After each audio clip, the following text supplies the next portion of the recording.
putain.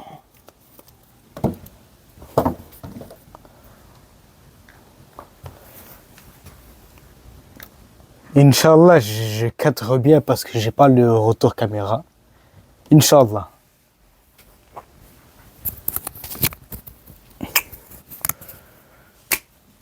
Aujourd'hui, les gars, je vais expliquer pourquoi, selon moi, je pense que les films, les séries, c'est beaucoup plus dangereux qu'on le pense. Beaucoup plus dangereux qu'on le pense. Je ne vais pas parler de tout ce qui est dopamine, récepteur de dopamine, ben comme ça. C'est pas ce sujet. J'ai parlé de choses encore plus difficiles que ça. Les gars, les bails de dopamine, ça c'est 1% des bails. 1% du problème. Donc, sur cette vidéo, il n'y aura pas de montage, pas de cut. Si tu n'es pas capable de regarder une vidéo sans montage, je suis désolé pour toi. C'est parti les gars, je commence. Les gars, dans Spider-Man, je prends l'exemple de Spider-Man. Je vais commencer par prendre l'exemple de Spider-Man. Au début, les gars, c'est quoi? C'est un geek, un simp boutonneux. Il simp sur une fille. Il est obsédé par la fille. Et cette fille-là, elle est avec le gars populaire, le gars cool, le gars là qui fait du football américain. Je sais pas vraiment s'il fait du football américain ou pas, mais tu vois les clichés sur les films américains, c'est un peu ça.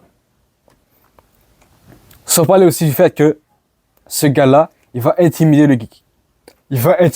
Donc imagine frère, t'es un simp, c'est une fille, et cette fille-là, elle est avec le gars populaire cool, plus musclé que toi, qui t'intimide.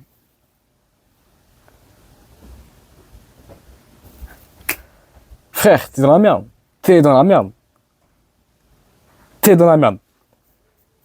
Et un jour, dans Spider-Man, ce qui va se passer, c'est qu'il va aller dans un laboratoire, dans un musée en bas comme ça, et il va voir une araignée.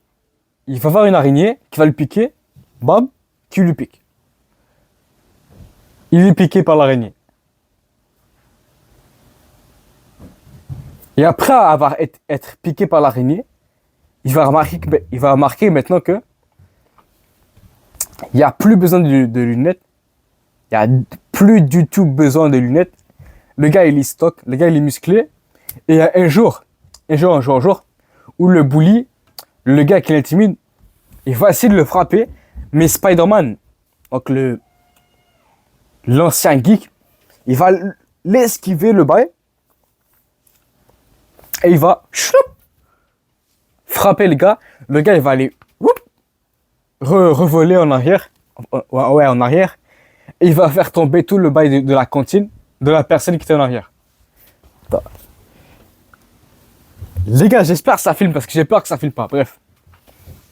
Ça, les gars, ça c'est pour Spider-Man. Et après, sans parler que à la fin, il devient un héros. Il chope la meuf du gars qui l'avait intimidé à la base.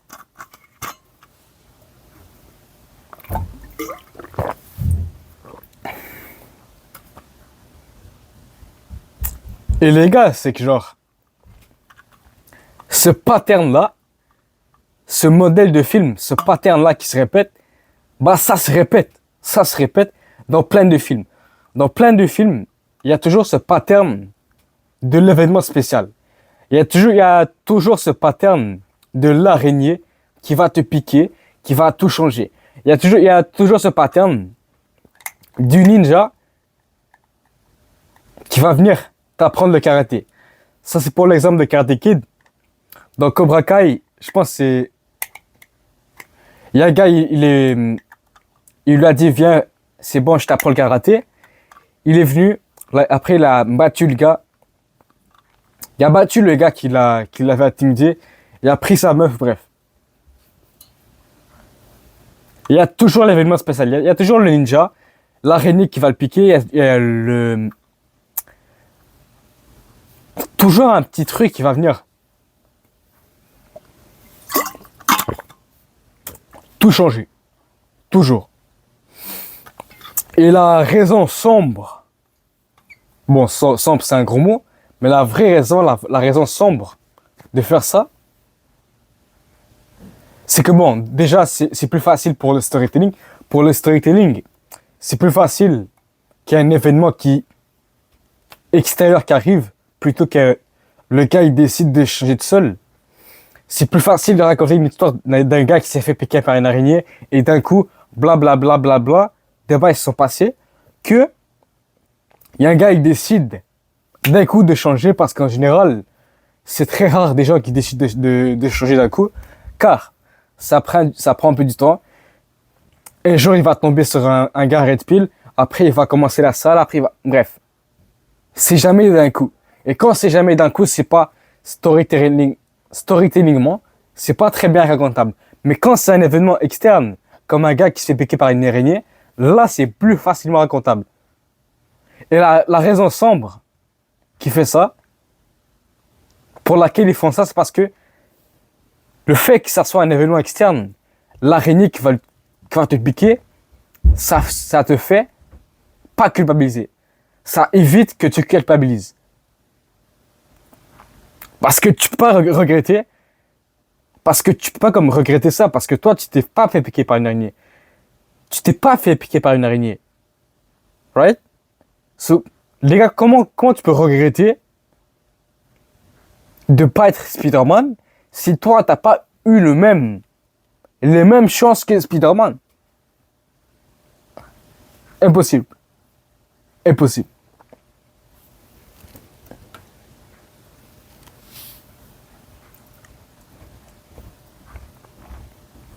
Et les gars, genre, je sais que ça va paraître un peu complotiste tout ça, mais les gens, quand ils veulent que les gens regardent des films, ils veulent pas que ces gens-là vont culpabiliser.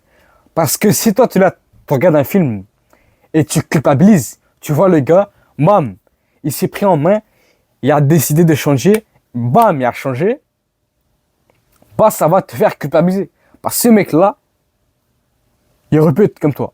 Ce mec-là, il a eu les mêmes chances que toi, mais il a pris les bails, il a fait les actions que toi, t'as pas fait, et donc, tu vas culpabiliser. Et en général, quand des gens culpabilisent après avoir regardé un film, bah, ce qui va se passer, c'est que les gens vont plus regarder les films de cette marque-là. Ils vont plus regarder la série parce que bah, ils se sentent pas bien. Les gens veulent regarder des films pour se sentir bien. Et aussi, sans parler du fait que les gars, c'est plus relatable. C'est 1000 fois plus relatable un gars qui s'est piqué par une araignée et d'un coup, sa vie a changé, qu'un gars qui va décider de se prendre en main. Car les gars, genre, les gens qui regardent des films, généralement, genre, c'est pas des alphas. Les gens qui regardent des films, c'est pas des gens qui se prennent en main. Parce que si tu te prenais en main, si tu te prenais vraiment en main, si tu te prenais vraiment en main, tu ne vas pas regarder les films. Tu ne vas pas regarder les films si tu es un gars qui est sérieux.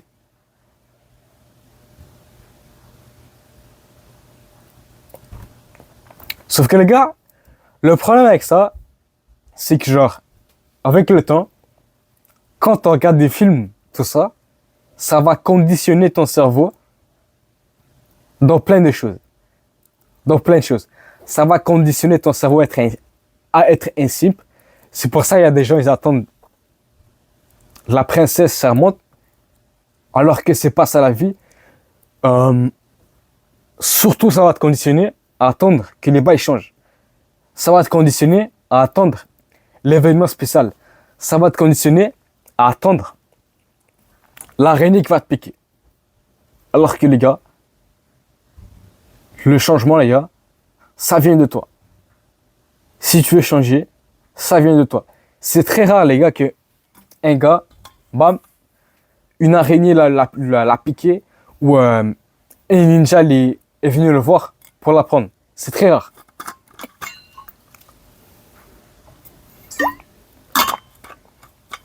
Mais c'est la vie. Mais les gens pensent que la vie, c'est comme les films. Les gens pensent que la vie, c'est comme les films. Bam. Il y a un ninja qui va venir l'apprendre le karaté. Il y a un gars qui va venir faire ça, faire ci, faire ça, faire ci. Alors que les gars, c'est pas le cas. Les gars, c'est pas le cas. C'est pas le cas. La raison pour laquelle, probablement, la plupart d'entre vous, vous stagnez, c'est un peu la merde. C'est parce que vous attendez que quelque chose se change. Vous attendez qu'un bail change. Un truc change. Alors qu'il n'y a rien qui va changer tant que tu ne changes pas. Une pomme, je sais pas qui a dit ça, mais je pense que c'est Newton, il a dit, une pomme, si tu la bouges pas, elle ne bougera pas de seule. Bah, c'est pareil pour la vie. Pareil pour la vie. Et la raison pour laquelle c'est puissant, les films, à ce point-là, c'est parce que ça conditionne le cerveau à mort. Ça conditionne le cerveau à mort. Oui, mais Anas, pourquoi? Ouais, mais c'est juste des films, c'est juste des films. Non, frère. C'est pas juste des films. C'est plus deep que ça, les gars. 1000 fois plus deep que ça. 1000 fois plus deep que ça. Car, les gars, le cerveau, je commence à bégayer, ça faisait.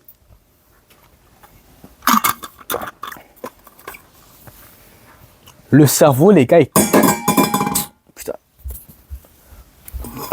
Le cerveau, les gars, il confond pas le réel avec l'irréel. What? Non. Le cerveau, il confond pas les films, ce que tu vois, avec la vraie vie. Donc, littéralement, même si tu sais que c'est la télé de ça, ton cerveau, il voit un film d'un gars qui se fait assassiner, ton cerveau, il va croire que c'est la réalité. Si tu vois un film d'un gars, d'un simp,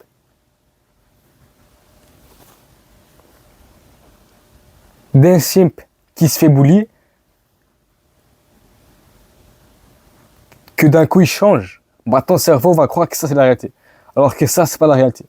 C'est pas la réalité. Et la raison pour laquelle c'est si puissant ce point-là, c'est parce que les gars, c'est comme le porn. C'est comme le porn. Pourquoi les gens, quand ils voient du porn, bizarrement, ils vont éjaculer, ils vont commencer à se baire. Pourquoi? Parce que le cerveau, il croit que tu es en train de fourrer. Le cerveau, il croit que tu es en train de briser un dos, alors que tu brises pas de dos. Mais toi, tu sais que c'est un écran, là. Tu sais que c'est un écran. Tu sais que c'est un écran. Tu sais que c'est des pixels, tout ça, mais ton cerveau, il croit que tu es en train de briser un dos. Alors que le seul dos que tu brises, c'est le dos de ta main. Le seul dos que tu brises, ben, je bégaye. Le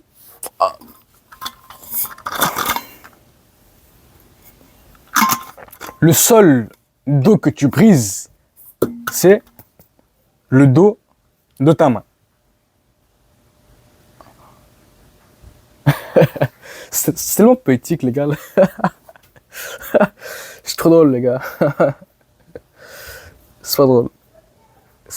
Mais ça va. Right. So, les gars, la prochaine fois,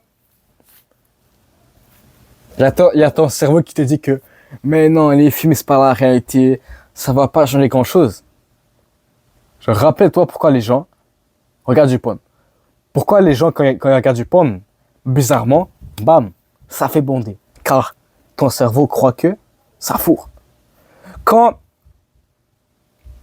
Ça veut dire que quand un gars, un simp, réussit à tout accomplir à cause d'un événement spécial qui lui est tombé sur la tête, toi, tu vas croire que t'es un simp, il y a un événement spécial qui est venu te voir, bam, t'as changé. Alors que les gars, la vie, c'est pas comme ça. La vie, c'est pas comme ça.